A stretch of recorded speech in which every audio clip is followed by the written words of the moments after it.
15 شعبان کی رات میں ہمارے ملکوں میں جو ہمارے عجمی ملک ہیں اس میں وہ کچھ ہو رہا ہے جو نہ میرے نبی نے کیا، نہ صحابہ نے کیا، نہ تابعین نے کیا۔ عجیب و غریب عبادات گھڑ لی ہیں، عجیب و غریب اس کے اعمال بنا لیے ہیں اپنی طرف سے۔ لوگوں کو شب برات کا حوالہ بھی نہیں مل رہا، حالانکہ ترمذی شریف میں حدیث موجود ہے، سیاستہ کی روایت ہے ترمذی میں۔ پہلے کہتے ہیں سیاستہ سے دکھاؤ، جب سیاستہ سے مل گئی تو آپ اور کدھر جانا ہے؟ اور ابن ماجہ میں موجود ہے۔ لیکن میں نے پہلے بھی کہا تھا، پھر کہتا ہوں، اگر ہمیں کوئی شخص کہتا ہے کہ شب برات کو اٹھ کے نفل نہ پڑھو، تو بھائی نفل ہم نے پڑھنے اللہ کی رضا کے لیے، ہمیں کسی بندے سے ڈگری لینے کی ضرورت نہیں۔ برات والی رات کے متعلق حدیث ہمیں کیا بتاتی ہے، رب کا قرآن ہمیں کیا بتاتا ہے؟ آقا کریم صلی اللہ علیہ وسلم سے روایت جامع ترمذی، حدیث کی سب سے معتبر ترین کتاب، اس کے اندر حدیث مبارکہ ہے۔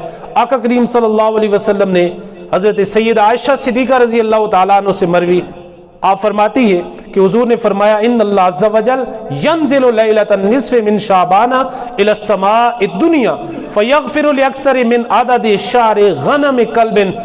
سید عائشہ فرماتی ہیں حضور نے فرمایا کہ شعبان کی 15ویں رات کو اللہ تعالیٰ آسمان دنیا کی طرف اپنی خاص انوار، اپنی تجلیات، اپنی رحمتوں، اپنے کرم کے ساتھ فرمایا اپنی شان کے مطابق نزول فرماتا ہے، اور فرمایا قبیلہ بنو کلب کی بکریوں کے بالوں سے زیادہ بھی لوگوں کے گناہوں کو معاف فرما دیتا ہے۔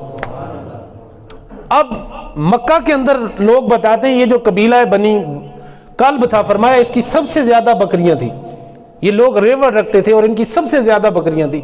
ایک بکری کے اگر بالوں کو آپ شمار کرنا چاہیں تو آپ نہیں کر سکتے، اتنے اس کے بال ہوتے، اور فرمایا پورے قبیلہ بنو کلب ان کی بکریاں ان کے بالوں کے برابر اللہ تعالیٰ گناہوں کو معاف فرما دیتا ہے۔ تو اس موقع کو ہمیں ضائع نہیں کرنا چاہیے، بلکہ اس موقع کا لحاظ کرتے ہوئے اللہ تعالیٰ کی بارگاہ میں ہمیں جھکنا چاہیے۔ ایک اور روایت اسی ضمن کے اندر آتی ہے، حضرت علی المرتضیٰ رضی اللہ تعالیٰ عنہ سے مروی ہے، آقا کریم صلی اللہ علیہ وسلم نے ارشاد فرمایا اذا کانت لیلۃ النصف من شعبان فقوموا لیلہا وصوموا نہارہا فإن اللہ ینزل فیہا لغروب الشمس الی سماء الدنیا۔ حضرت علی المرتضیٰ فرماتے ہیں کہ شعبان کی 15ویں رات جب آتی ہے، فرمایا تو اس کے اندر قیام کیا کرو اور اس دن کا روزہ رکھا کرو، اس لیے کہ اللہ تعالیٰ سورج غروب ہونے سے طلوع فجر تک اپنی خاص رحمتوں کے ساتھ آسمان دنیا پہ تجلی فرماتے ہیں، جس طرح اللہ تعالیٰ کی شان کے لائق ہے۔ اور فرمایا سنو، کوئی بخشش کا طلبگار ہو تو اللہ تعالیٰ فرماتا ہے میں اس کو بخش دوں۔ اللہ تعالیٰ کی رحمت آسمان دنیا پہ آ کے آوازیں لگاتی ہے کوئی بندہ مجھ سے مغفرت طلب کرنے والا میں اس کو بخش دوں، ہے کوئی مجھ سے رزق طلب کرنے والا میں اس کے لیے رزق کے دروازے کھول دوں، ہے کوئی مجھ سے اولاد مانگنے والا میں اس کے لیے اولاد سے اس کی جھولیاں بھر دوں، ہے کوئی بندہ جو کسی اور پریشانی کے اندر ہے، غربت کے اندر ہے، قرض کے اندر پھنسا ہوا ہے، میں اس کی پریشانیوں کو، اس کے مسائل کو دور کروں۔ حضرت علی المرتضیٰ فرماتے ہیں یہ جو سلسلہ ہے، یہ پکاروں کا، یہ نداؤں کا سلسلہ فجر تک جاری ساری رہتا ہے۔ تو اس لیے اس موقع کو، اس رات کو ضائع نہ کریں۔ آپ مسجد کے اندر آئیں، گھروں کے اندر، اگر مسجد سے دور ہیں تو گھر کے اندر جس طرح سے بھی ممکن ہو نوافل کا اہتمام کریں۔ گھروں کے اندر ہماری عورتیں، مائیں بہنیں ہیں، نوافل کا اہتمام کریں، تلاوت کلام پاک کا اہتمام کریں، اور اسی طرح سے نماز کا اہتمام کریں، اس موقع کو ضائع نہ کریں۔ حدیث مبارکہ کے اندر چند ایسے لوگوں کی نشاندہی کی گئی ہے، فرمایا جو اس رات کو بھی اللہ تعالیٰ کی نعمتوں سے محروم رہتے، اور فرمایا شب برات کے اندر بھی ان لوگوں کی مغفرت نہیں ہوتی۔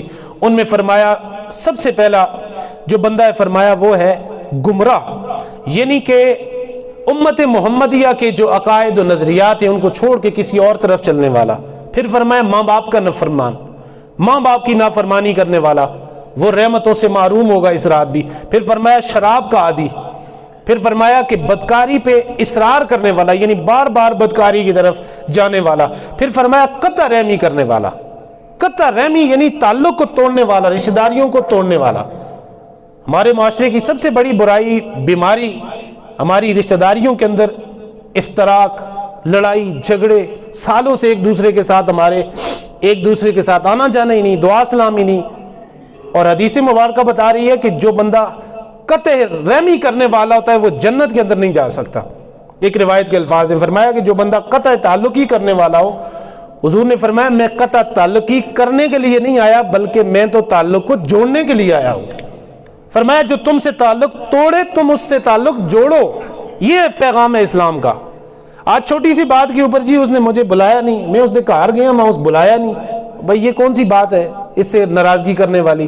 یہ چھوٹی چھوٹی باتوں کو لے کے ہم سال سال، 2 سال، 3 سال تک ہماری رشتہ داریوں کے ساتھ، ہمارے رشتہ داروں کے ساتھ تعلق ہی نہیں ہوتے، جبکہ رب کا قرآن اور حدیث مبارکہ بتا رہی ہے کہ شب برات کے اندر قطع تعلقی کرنے والے کے اوپر اللہ تعالیٰ کی طرف سے رحم نہیں ہوتا، اس کی مغفرت نہیں ہوتی. پھر فرمایا چغل خور، چغلی کرنے والا، اس کے اوپر اللہ تعالیٰ کی وہ بھی رحمت سے محروم ہوگا. پھر فرمایا جو شخص کسی مسلمان سے ذاتی وجوہات کی بنا پہ دشمنی رکھے.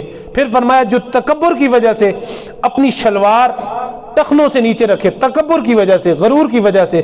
پھر فرمایا کائن یعنی ہاتھ کی لکیریں دیکھ کے یا ستاروں کی چال سے فال نکال یا جنات کے ذریعے مستقبل کی باتیں بتانے والا. یہ ہمارے معاشرے کے عامل لوگ جو ہاتھ کی لکیروں کو دیکھ کے آپ کے مستقبل کے فیصلے بتا رہے ہیں، اور بھائی جن کی ہاتھ کی لکیریں نہیں ہیں، اللہ تعالیٰ نے ان کا بھی تو نصیب لکھا ہوا ہے، ان کا بھی تو مقدر لکھا ہوا ہے. ایسے لوگ فرمایا یہ اللہ تعالیٰ کی رحمت سے محروم ہو جاتے. حضرات محترم،